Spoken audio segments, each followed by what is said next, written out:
Moi, je me rappelle pendant le flash crash de mai, là, de mi-mai, pour rajouter du collatéral sur Aave, j'ai dû payer 4500 $ en frais de transaction. Dans cet extrait, notre ami Cryptopolitain nous donne ses 3 projets phares dans l'univers des cryptos, ses petites pépites. Si tes pépites ont changé, Cryptopolitain, n'hésite pas à me mettre peut-être une mise à jour dans les commentaires. En attendant, bon visionnage, à tout de suite.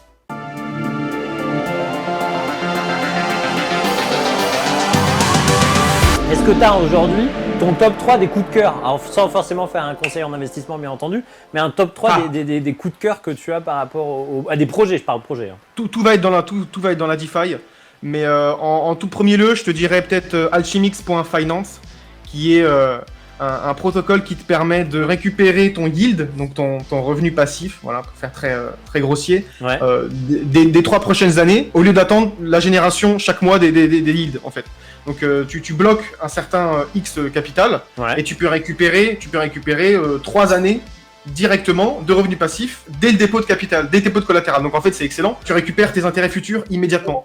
Okay. Donc ça typiquement comme application c'est fou. Puis ensuite dans une stratégie de trading / spéculation / investissement crypto, tu peux insérer ça de manière très intéressante. Tous les traders et spéculateurs qui nous regardent, je pense que vous devriez regarder le protocole Alchemix et son modèle.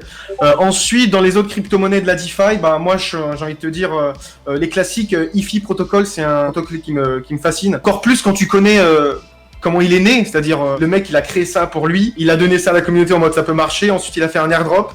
Et aujourd'hui, son token vaut des dizaines de milliers de dollars, donc je trouve ça assez ouf. Mais en dehors du fait que ça a rapporté beaucoup d'argent à plein de gens, l'optimisateur de yield, c'est extraordinaire. Parce que on n'a pas ça actuellement dans la finance traditionnelle. Pouvoir aller gagner. En fait, moi, ce que j'aime dans la DeFi, c'est la finance traditionnelle, mais sous stéroïdes. Tu vois, elle a pris des protéines, elle est allée chez Prozis, tu vois, elle a pris un starter pack, et elle a fait de la gonflette pendant 6 mois, et au final, meilleur yield, plus grande efficacité, plus grande efficience. Alors, le seul problème aujourd'hui, c'est que ça a plus de coûts actuellement que la finance traditionnelle. Ouais. Parce que bon, Ethereum, moi je me rappelle pendant le flash crash de mai, là, de mi-mai, moi je joue avec la DeFi évidemment, pour rajouter du collatéral sur Aave, j'ai dû payer 4500 $ en frais de transaction. Au pire évidemment, j'ai vécu ce que beaucoup de gens ont vécu en DeFi, c'est ces frais-là assez horribles. Donc pour moi, c'est un frein aujourd'hui, comment Ethereum pour la DeFi. Bref. Donc Alchemix, IFI, et en troisième, je pourrais parler, peut-être pas forcément d'un projet en particulier, mais en tout cas tous les oracles. J'ai parlé de Taylor dans un article sur Cryptost. Alors pour rappeler pour la communauté, les gens qui nous regardent, qui savent pas forcément ce que c'est qu'un oracle. Un oracle permet de relier le monde off-chain au monde on-chain. Tu peux avoir des applications démultipliées de par l'utilisation des oracles.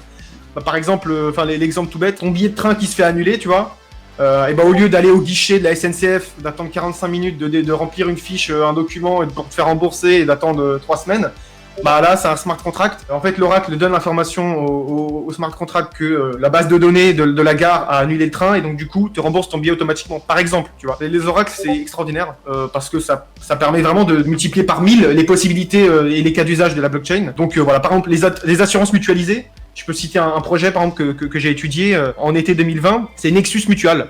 Nexus Mutual, bon aujourd'hui il y a plein de copycats de Nexus Mutual, type Cover, type Shield, mais en gros c'est des assurances mutualisées et c'est des pools en fait de gens qui qui stake entre guillemets des coins pour assurer un protocole. Et si le protocole se fait hacker, les gens qui ont souscrit une assurance sur ce protocole se font rembourser par les fonds des gens qui ont stake. Si le protocole se fait pas hacker, et chaque mois, ceux qui ont stake gagnent les intérêts des gens qui se sont fait assurer. Donc en gros, c'est une assurance mutualisée, donc c'est un triangle d'or bénéfique, positif. Donc en fait, les cas d'usage sont extraordinaires. Voilà. Merci beaucoup d'avoir regardé cet extrait. Merci à Cryptopolitain de nous avoir donné ces pépites. N'hésitez pas à mettre en commentaire vos 3 pépites du moment crypto, ou si vous connaissez les 3 projets donnés par le Cryptopolitain, n'hésitez pas également à donner votre avis en commentaire, à vous abonner à la chaîne et à lâcher un petit pouce bleu sur cette vidéo pour mettre en avant la communauté crypto. Je vous donne rendez-vous la semaine prochaine.